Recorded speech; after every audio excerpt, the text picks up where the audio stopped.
When you think of New Year's resolutions, people often think of eating healthier or losing weight, but the beginning of the year is also an opportune time to start saving for retirement, paying off debt, or setting a budget. Our next guest, John Navien of the MetLife Premier Client Group, has 4 financial resolutions that every Bostonian should make in 2016. John, welcome to Urban Update. Thanks for coming in. Thanks for having me. Well, let's just get right into it.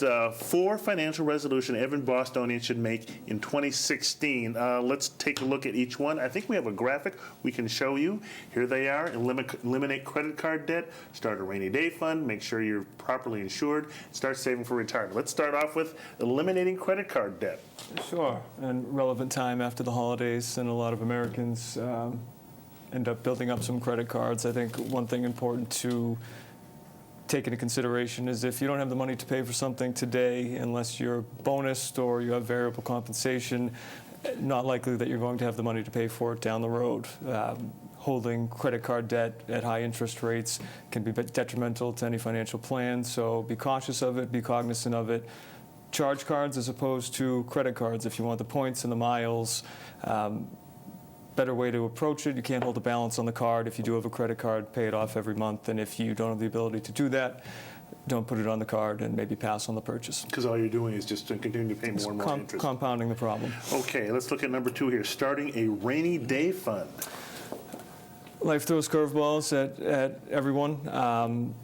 Make sure that you have funds available in the event that something goes wrong with your home, there's a health issue that's not covered by insurance, or you need some liquidity to bridge a potential gap that you have in your financial strategy. Don't keep it too lean, and when we talk about rainy day fund, we're not talking about money that is 2 clicks away from moving back into your checking account and incorporating into your budget. We're talking about money that effectively is off limits. In the event that something happens, you're prepared. You don't have to dip into a retirement plan or something that may have penalties that's associated with longer-term savings as opposed to pure liquidity. They used to say, 6 months? You should have 6 months? Or 6 months savings, certainly 3 at an absolute minimum, but 6 months is a good metric to work through. Okay, number 3 here, make sure you are properly insured. Yeah, not the most riveting topic. I can appreciate that.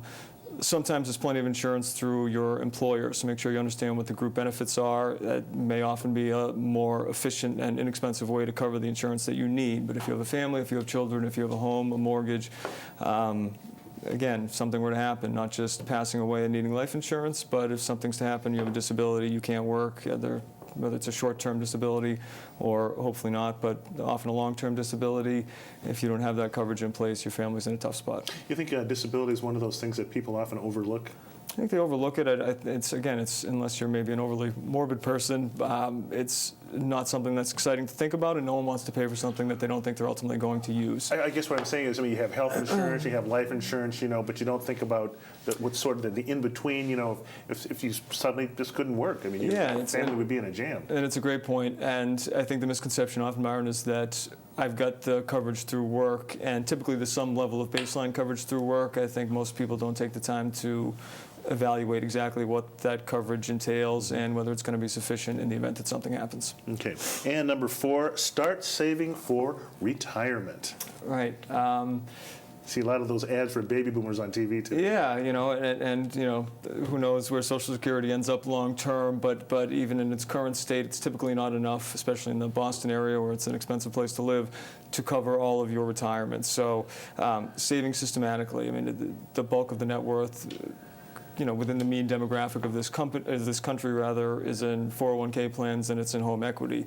It's not surprising why that's the case. 401k money comes out of your paycheck every week or two. Once it goes in, it can't come back out. Home equity, you get the mortgage payment, you have to pay it or you get foreclosed on, and once it's inside of the mortgage, it's not readily available to pull right back out. Outside of that, most Americans tend to spend anything above and beyond that, so make sure you have a systematic plan in place for retirement and for education for your children if that's important, or any other mid to long-term goals. Make it systematic, make it part of your savings month in and month out, and think of that savings as a bill, spend what's left over, and don't reverse the final 2 steps. Most people earn income, pay fixed expenses, spend, and then save what's left over. Try to save as if it's part of that fixed expense step. Pay yourself first, I believe, is Pay the yourself phrase. first, exactly right. When do you start saving for retirement? Because you kid out of school, 21, 22, 23. They're not thinking about retirement. Usually at that age. No, they're not. But the sooner the better. And when you talk to someone in their 40s or 50s who hasn't started yet, then you're in catch-up mode, and it can become pretty dangerous pretty quickly. So the sooner the better. Find a way, even if it's small, find a way to put money aside, especially if your employer, as many of them do, is going to offer you free money. If they're going to offer you some form of a match on the money that you put aside, make sure you at least take advantage of that at a minimum and figure out a way to live and run your lifestyle in a difference. Now, financial advice is something that a lot of people don't go out and get financial advice and support. Is it important to have professional help? Yeah, my opinion obviously is a little bit biased perhaps because that's my field, but yeah, it is. And if it wasn't, then more people would be in better financial shape, I think, as a whole. Even if you're financially astute, and many people are, there's a tremendous amount of information available online, on television, but there's a tremendous contrast between information you find in one place versus another. So if you've got your day-to-day job, you're managing a household, family, finding time for yourself, find someone to help you work through that and take the emotion out of it for you. What are some of the biggest myths around having a financial advisor helping you? Financial advisor, estate planning. People, I think, assume that in order to have an advisor, you need to be worth millions and millions of dollars, and that's not necessarily the case. How do you go about finding one? What advice would you give to someone who wants to try to find one? There's a lot available out there online and with different firms. My advice is talk to people that you know and respect who are doing a good job, or at least you believe are doing a good job with their own finances professionally. Ask them who they use. Interview a number of people. Make sure there's a comfort level. Ideally, it's a long-term partnership.